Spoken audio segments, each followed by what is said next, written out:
taca, pataca, ergue il dedo, cerca il dedo e taca, pataca, nacrivi il calpacetto e taca, pataca,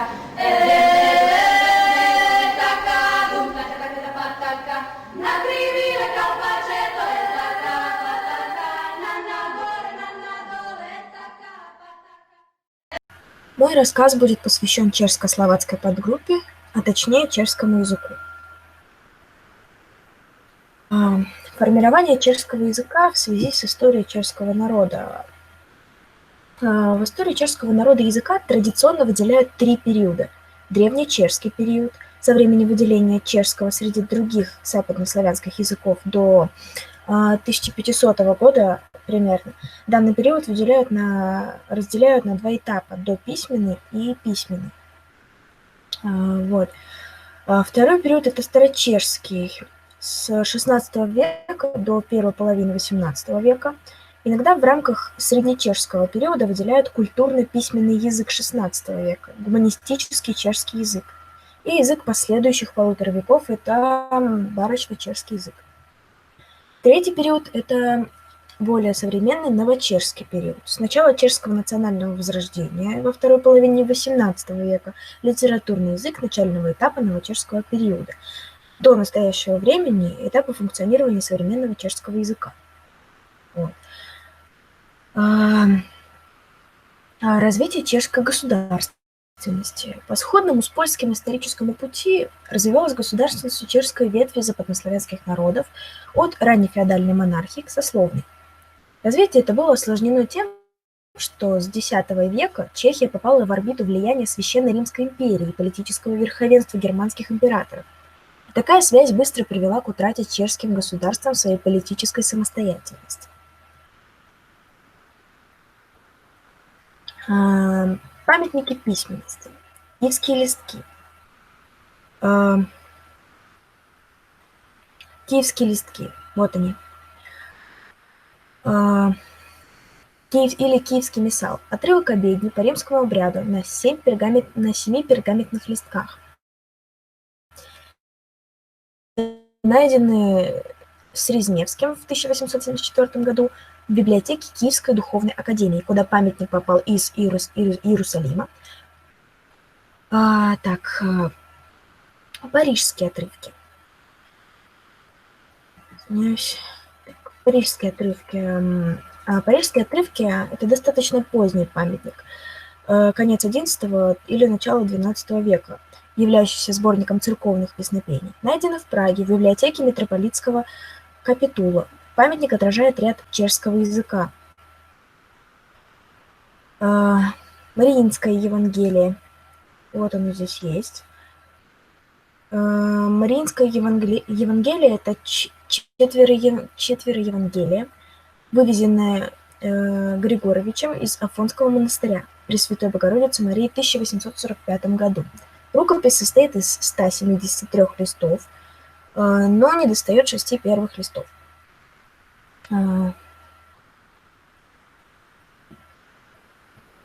Также я хочу рассказать про гуситское движение. Гуситское движение – это широкое религиозное и общественно-политическое движение в Чехии в 1400-1485 годах, имевшее революционный характер. Называется по имени идеолога чешской реформации Гуса, возникла вследствие обострения социальных, политических и межнациональных противоречий. Проходила под лозунгами реформы церкви, хотя степень и глубина этой реформы понимались участниками движения по-разному. Политической целью гуситского движения было свержение в Чехии власти немецкой олигархии, светских, духовных, феодалов и городского патрициата. В гуситском движении участвовали все слои чешского общества: крестьянство, горожане, дворянство, часть духовенства. Главными идеологами движения являлись магистры Парижского университета. На разных этапах развития гуситского движения лидирующая роль в нем принадлежала различным социальным слоям и группам, выступавшим под собственными лозунгами и преследовавшим свои цели. То есть гусистское движение было направлено на сохранение церкви, даже при вознесении ее над, ну, даже такое революционное движение, как превознесение церкви над светским обществом.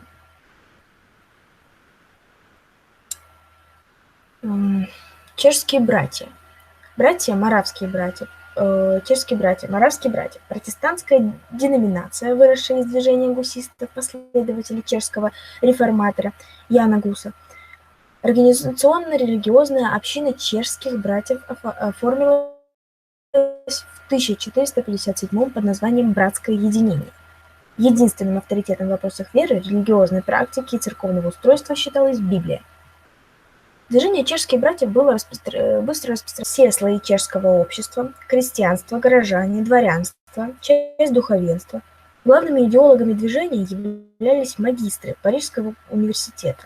На разных этапах развития гусистского движения лидирующая роль в нем принадлежала различным социальным слоям и группам, выступавшим под собственными лозунгами и преследовавшим свои цели. То есть гусистское движение было направлено на сохранение церкви, даже при вознесении ее над, даже такое революционное движение, как превознесение церкви над светским обществом.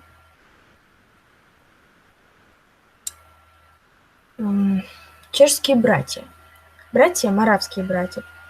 Чешские братья, моравские братья. Протестантская деноминация, выросшая из движения гусистов, последователей чешского реформатора Яна Гуса. Организационно-религиозная община чешских братьев оформилась в 1457 под названием «Братское единение». Единственным авторитетом в вопросах веры, религиозной практики и церковного устройства считалась Библия. Движение чешских братьев быстро распространялось в Чехии и Моравии, затем в Польше, Восточной Пруссии и Венгрии. Современная Моравская церковь не имеет официального исповедания веры, как это было изложено в катехизисе